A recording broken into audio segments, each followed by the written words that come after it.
আপনি কি জানেন মাত্র 2 সপ্তাহ আগে আমাদের গেমের মধ্যে এমন একটি ইভেন্ট এসেছিল যে ইভেন্টের মধ্যে একসাথে প্লেয়ারদের 19,999টি ডায়মন্ড একদম ফ্রিতে দেওয়া হয়েছিল। আচ্ছা, আপনার কিটা জানা আছে? আমি এখন যে লঞ্চ প্যাডের সামনে দাঁড়িয়ে আছি, এই লঞ্চ প্যাডটি ফ্রি ফায়ারের অন্যান্য লঞ্চ প্যাড থেকে একদমই আলাদা। আচ্ছা, আপনি কিটা জানেন ফ্রি ফায়ার মাইনক্রাফট গেমের মধ্যে দেখতে গেলে কেমন লাগে?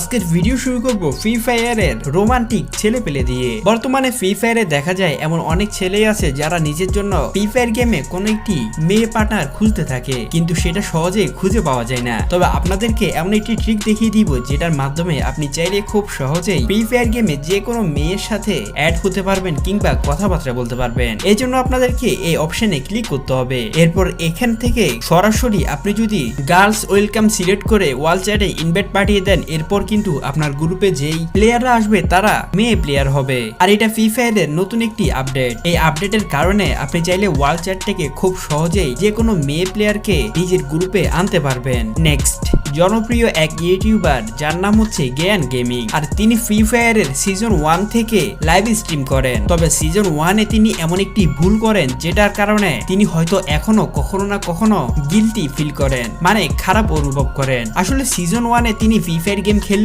তখন তিনি ফ্রি ফায়ার গেম সম্পর্কে তেমন একটা অবগত ছিলেন না, যার ফলে তিনি সিজন 1 এ এমন এক ভুল করে বসেন যেটা বলার মতো না। আসলে সিজন 1 এ তার আইডিতে প্রচুর পরিমাণে ডায়মন্ড ছিল এবং সেই ডায়মন্ড দিয়ে তিনি চাইলেই সিজন 1 এর এলিট পাস কিনতে পারতেন, কিন্তু তখনকার সময়ে ডায়মন্ড জিনিসটা খুবই রেয়ার ছিল, তাই তিনি চিন্তা ভাবনা করে সিজন 1 এর এলিট পাস কিনেননি। যার ফলে সিজন 1 এ তার কাছে ডায়মন্ড থাকা সত্ত্বেও তিনি সিজন 1 এর সাকুরা বান্ডেলের মালিক হতে পারেননি। আর এই কারণে বলা হয় ফ্রি ফায়ারের সবচেয়ে ব্যাড লাক ইউটিউবারদের মধ্যে একজন হচ্ছেন এই জ্ঞান গেমিং। নেক্সট, এখন স্ক্রিনে যে ভিডিওটি দেখতে পাচ্ছেন এই ভিডিওটি মাইনক্রাফট গেমের একটি ভিডিও। এই ভিডিওতে দেখা যায় মাইনক্রাফটের একজন প্লেয়ার নিজের হোমকে এমন ভাবে ডিজাইন করেছে যেটা দেখে মনে হচ্ছিল তার সামনে থাকা জায়গাটা হচ্ছে ফ্রি ফায়ারের পিক। আর এখন আপনারা এই সুযোগে দেখে নেন ফ্রি ফায়ার গেমের পিক মাইনক্রাফট গেমে দেখতে কেমন লাগে। আমার কাছে দেখতে তো খুবই সুন্দর লাগছিল, কারণ মাইনক্রাফট গেমে সবকিছু বক্স বক্স আকারে থাকে, আর সে বক্সগুলো দিয়ে মাইনক্রাফটের একজন প্লেয়ার ফ্রি ফায়ারের পিকের ডিজাইন মাইনক্রাফট গেমের মধ্যে যুক্ত করেছে।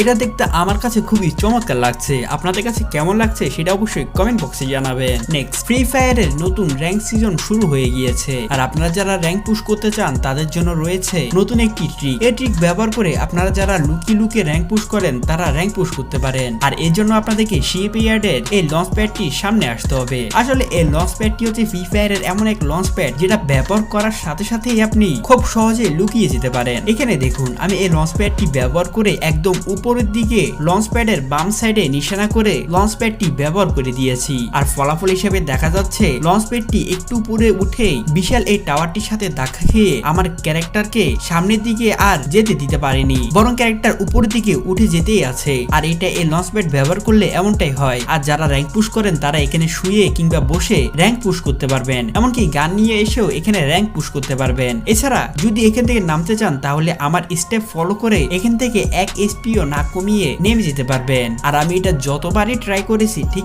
ততবারই এমনটাই হয়েছে। নেক্সট, ফ্রি ফায়ারে প্রায় 2 সপ্তাহ আগে এমন একটি ইভেন্ট এসেছিল যে ইভেন্টের মধ্যে ফ্রি ফায়ারের প্লেয়াররা 19,999টি ডায়মন্ড চাইলেই ওইখান থেকে নিতে পারতো। তবে এখানে একটি কথা আছে, 19,999টি ডায়মন্ড পেতে হলে অবশ্যই খুব বেশি পরিমাণে ভালো ভাগ্যের প্রয়োজন ছিল। তবে ওই ইভেন্টটা ফ্রি ফায়ারের প্লেয়াররা খুব সহজে কমপ্লিট করতে পারতো। তবে ভাগ্য ভালো থাকলে ওই ইভেন্ট থেকে যে কোনো প্লেয়ার 19,999টি ডায়মন্ড পেতে পারতো। আর ইভেন্টটি হলো ফ্রি ফায়ার আসা সর্বশেষ কলব্যাক ইভেন্ট। এই ইভেন্টের গ্র্যান্ড প্রাইজ হিসেবে রাখা হয়েছিল 19,999টি ডায়মন্ড। আর আমি জানি না এই ইভেন্ট কমপ্লিট করে কোনো প্লেয়ার ডায়মন্ড পেয়েছিল কিনা, কিন্তু এই ইভেন্টের মধ্যে 19,999টি ডায়মন্ড এসেছিল সেটা আপনারা এখন স্ক্রিনে দেখতে পাচ্ছেন। আপনাদের মধ্যে কে কে এই ইভেন্ট কমপ্লিট করেছেন সেটা অবশ্যই কমেন্ট বক্সে জানাবেন। বন্ধুরা, এই ছিল আজকের ভিডিও লাইক টার্গেট হচ্ছে মাত্র 5,000। আশা করি আপনারা সেটা পূরণ করে দিবেন।